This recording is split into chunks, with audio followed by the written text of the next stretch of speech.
ได้เนี่ยสุกคนน่ะบ่ได้แต่ยายคุณนี่ล่ะ ใส่ของยายกู นี่ของยายคุณข่อยเอากระตานี่มาเก็บเห็ดจังได๋ข่อยบ่มานข่อยสิเปลี่ยนกระตาใหม่กันเอ้ยมันของไม่ใช่น้อยแหม ได้ดอกอันได้เฮ็ด เอาเสียออกว่าได้เฮ็ดอันนั้นซื่อ ไม่อีกแล้วมื้อนั้นยันน่ะตาบ้านเพิ่นน่ะ คักหลาย ๆผู้ใดเนี่ยเธอติดแต้ม ของแม่ยายติ๋ม บ้านครับเอาถอนตาวางตาบุญกระตาใหญ่ ได้หลายทุกคน คนเลยว่ะก็ได้หลายเพิ่นอ่อนซ้อนคนบ่ได้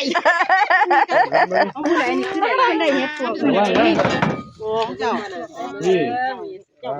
13 ได้เนี่ยสุกคนจะพี่น้องจางเฮ็ดปลาเขากลางมาจังโดนแล้ว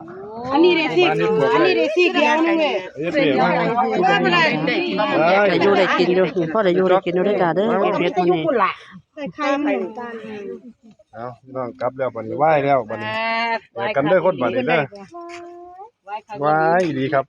ได้เฮ็ดหลาย